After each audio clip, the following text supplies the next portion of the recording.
A set of folding trestles are extremely handy to have around. You can use them to make a table or a desk, and they're very easy to pack up and store away.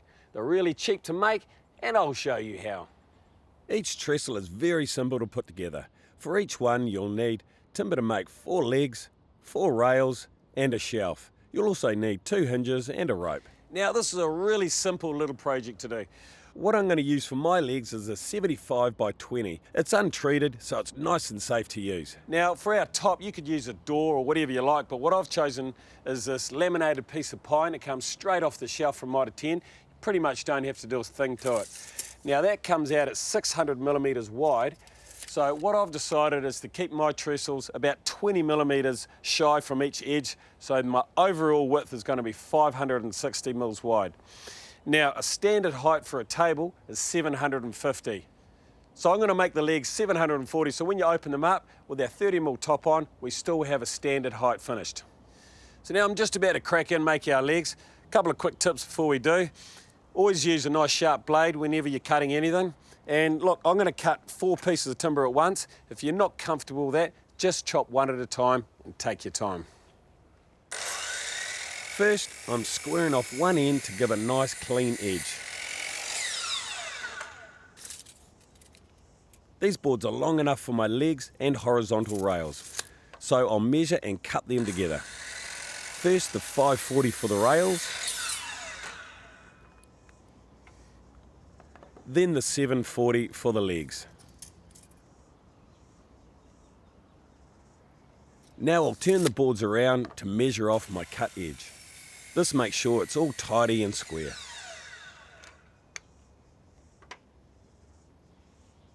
Then repeat the process for the other trestle.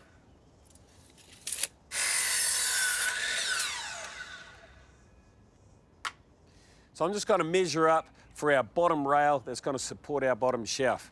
So I'm going to come up 200 millimetres. Now, this mark is going to be to the top of the rail. And I've just taken a rafter square here, and I'm just going to make sure all the bottoms are all nice and lined, and just do one mark across the lot of them. Not just a nice light pencil mark. Right, time to put on our rails. Bottom rail goes on our 200 millimetre mark, and our top rail will just sit flush with the very top of the legs. Before we just screw them in, I'm going to pre-drill a hole because we don't want the ends splitting. Now I'm just going to come in about 20 by 20 in that corner. And same on the opposing corner.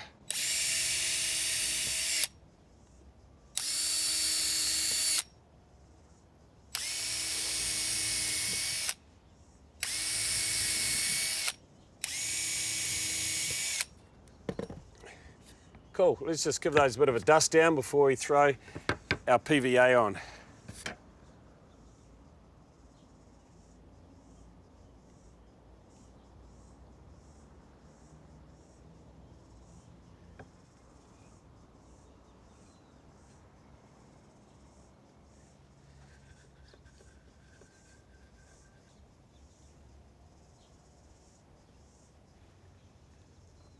Now, just before you put your screw in, make sure that all your ends are nice and flush and sitting on your pencil mark.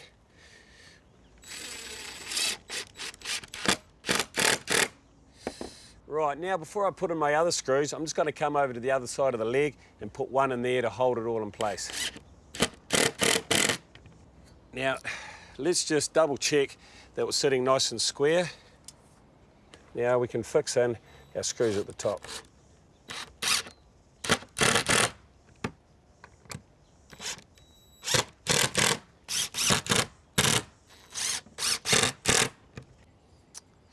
Okay, let's just give it a clean up with a wet rag. Because I'm going to have a natural finish, I don't want any white marks to come through the polyurethane later. If you're painting, it's probably not as important to get it all nice and clean. Right, that's looking pretty sharp. One more thing to do before we move on is drilling a hole down the bottom rail for our rope. So I'm just measuring a hole in the middle. I'm going to come up 280 and about 33 millimetres.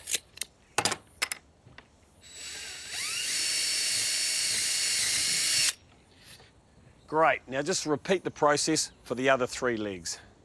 Now I've made a second set of legs, time to put our hinges on. Now we've just got these legs butted hard up to each other, and all we're going to do is just keep that hinge in the dead centre. I'm going to pre-drill the holes once again, we don't want this to split on us. Drill and screw your top holes first. Most standard hinges will be fine. I'm using a 75mm butt hinge. Make sure it's all square, then drill and screw the other holes.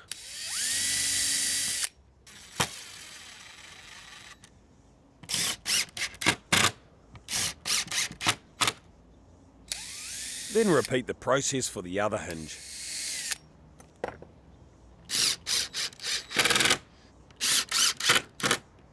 Cool, so let's just stand these up. Now I want a measurement of 440mm from the outside of my leg to the outside of my leg. That's measuring right on the top of the rails. Lovely. Now, let's take our piece of string, got a knot on one end. Let's do your standard old granny knot, it'll be sweet as for this. And just double check you haven't opened it up too far. Yes, I have. Okay, that's looking sweet. Right, let's just chop our rope. Rightio, now let's just give that a burn on the end. That's going to stop the rope from fraying. Rightio, next thing is making our shaft to sit on our bottom rails. Now I know I'm 440mm wide. Now let's just measure in between our 2 legs. That's 429. Okay, so let's cut that 428. Now, for my top there, I'm going to use this nice laminated piece of pine. So just mark this out. I'll get 2 shelves from this one board, so I'm marking out for both shelves. 440.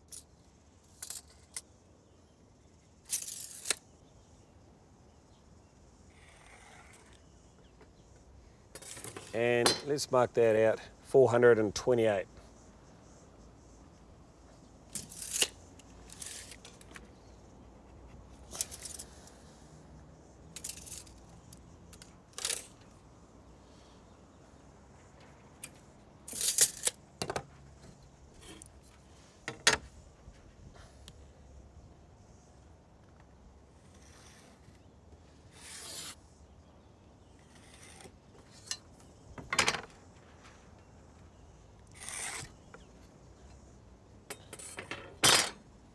Rightio, just before you crack straight into it and cut it, you want to make sure that you're well secured with a couple of clamps so it doesn't move on you, and also just put some packers underneath so you're not going to hit the surface underneath.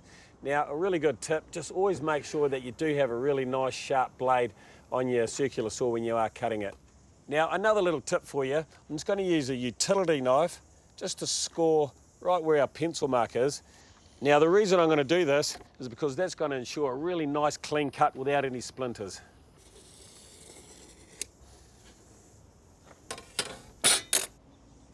Now let's just make sure our blade is only just going through our top. Clamp that down and we're ready to go.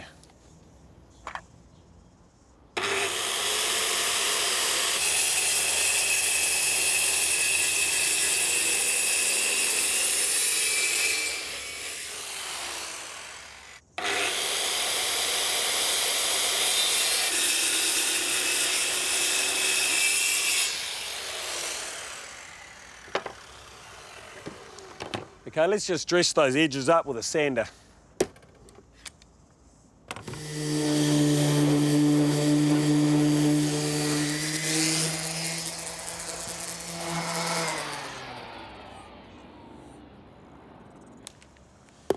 Cool, that's looking good. Now let's just throw that in our trestle.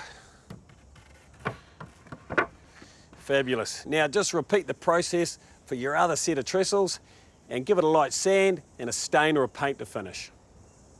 There you go. You'll find a whole lot of uses for your new trestles, and they didn't take long to whip up.